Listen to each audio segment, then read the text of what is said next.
Question number 3 हमें दिया है एक हेमिस्फेयर जिसके ऊपर माउंट किया हुआ है, रखा हुआ है कोन।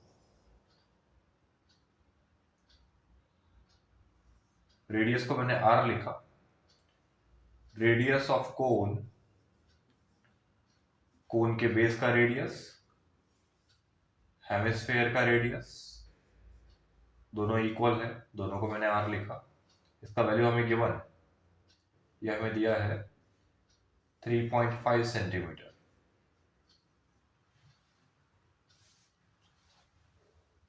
टोटल हाइट दिया है हमें, पूरे ऑब्जेक्ट का टोटल हाइट गिवन है 15.5 सेंटीमीटर। इसे मैंने कैपिटल एच लिखा, 15.5 सेंटीमीटर। तो रेडियस हमें पता ही है 3.5 सेंटीमीटर ये है। तो कोन का हाइट हम फाइंड कर सकते हैं। कोन का हाइट मतलब ये वाला हाइट, स्मॉल एच। कोन का हाइट क्या होगा? कोन का height is equal to total height में से इतना रेडियस निकाल दीजिए।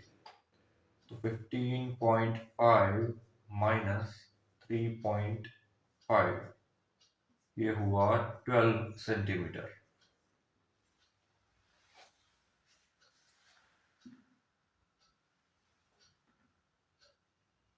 अब हमें पूछा गया है total surface area of this object.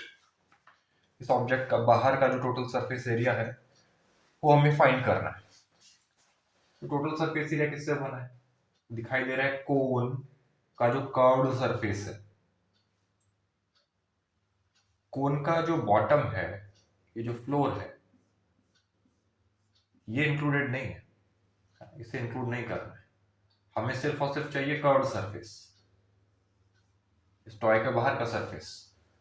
तो curved surface area of cone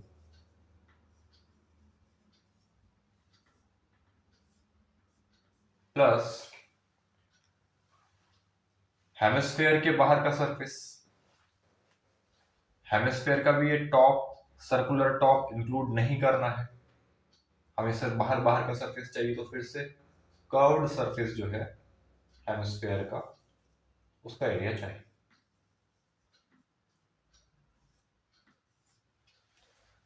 curved surface area of cone का फॉर्मूला होता है पाई times radius of base of cone times slant height of cone. Let's say slant height ये है L, calculation हम अभी करेंगे, आगे लिखते हैं। Plus CSA of hemisphere 2 pi r square. अब स्लैंट हाइट का कैलकुलेशन देखिए। अगर आप इसे बोलते हो A, B एंड C, तो आपको ABC ट्राइंगल एक राइट एंगल ट्राइंगल दिखाई दे रहा है, ये एंगल 90। तो आप बोल सकते हो, यहां आपको शॉर्ट में लिखकर दिखा देता हूं कि in triangle ABC right angle triangle है, तो आप पाइथागोरस थ्योरम यूज कर सकते हो। पाइथागोरस थ्योरम क्या है? Hypotenuse square is equal to sum of squares of remaining two sides, BC square plus AC square।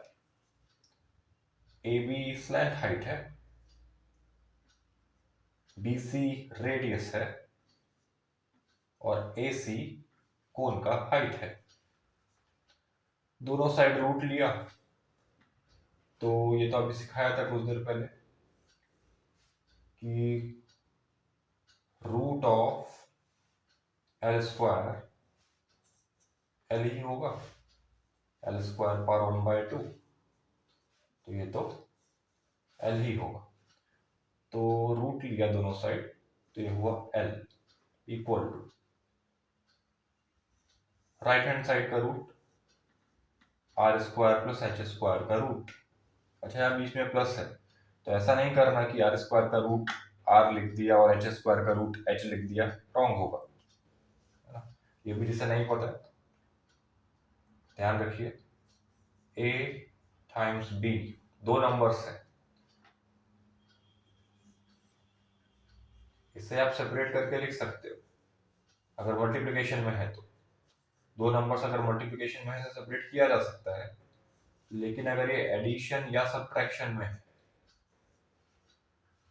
तो इसे अलग अलग लिखना ठीक नहीं है।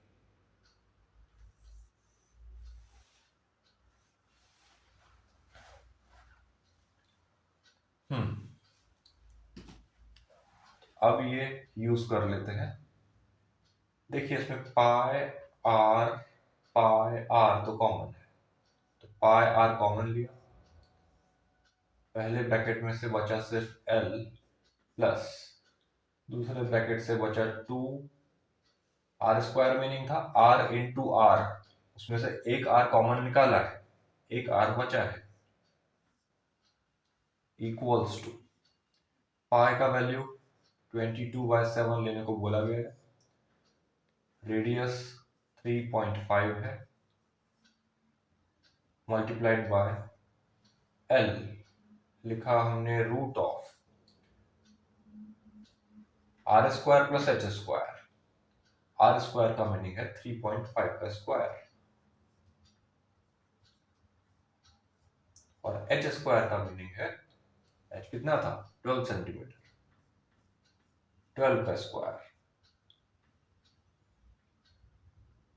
ये तो L का वैल्यू पुट किया plus 2R, 2 times R, 2 times 3.5, 3.5 का डेसिमल हटाया तो ये नीचे आया 10, डेसिमल के बाद एक डिजिट है तो नीचे एक जीरो लगाया, 7 5 35, 5 2 10, 2 11 22, तो ये बचा सिर्फ 11, ब्रैकेट के अंदर रूट 3.5 स्क्वायर, 3.5 का स्क्वायर होगा आपका 12.25, ठीक है ना, प्लस 12 का स्क्वायर आप जानते हो 144, प्लस 3.5 का डबल 7 इक्वल्स टू 11 टाइम्स, ये आया रूट ऑफ, इसे ऐड किया तो बन रहा है ये 156.25, ये तो देखा हुआ नंबर है, प्लस 7। देखिए इसे भी आप डेसिमल हटाकर इस तरह से लिख सकते हो, डिवाइडेड बाय, डेसिमल के बाद दो डिजिट्स है तो दो जीरोस लगाए 100, ये पूरा रूट के अंदर है।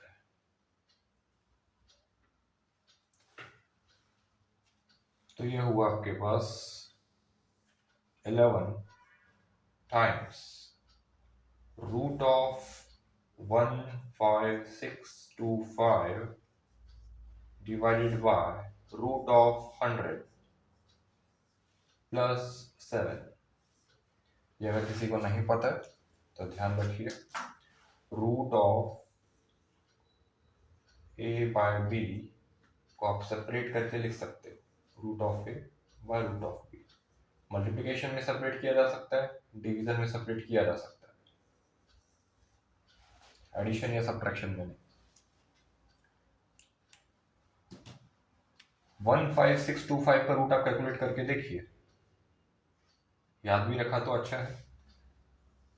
ये होता है 125, 125 का स्क्वायर है, 125 का स्क्वायर है 15625, और 100 का रूट तो 10 प्लस 7, नोट करना है तो नोट कर लीजिए पॉज करके, फर्दर कैलकुलेशन के लिए मैं जगह बना रहा हूँ।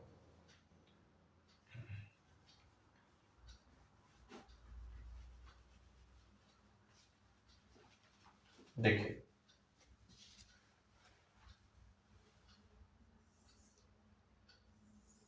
यहाँ देखिए, तो ये बना 11 टाइम्स 125/10, इसे आप लिख सकते हो 12.5 plus 7 equal to 11 times 12.5 plus 7 19.5। 11 से इसे मल्टीप्लाई किया तो आएगा 214.5। यूनिट्स का आपने शुरुआत से अगर ध्यान रखा हो तो हमेशा कुछ सेंटीमीटर में गिवन था, तो सरफेस एरिया निकाला है हमने, यूनिट सेंटीमीटर स्क्वायर आएगा। ये आपका रिक्वायर्ड एरिया है और रिक्वायर्ड आंसर है।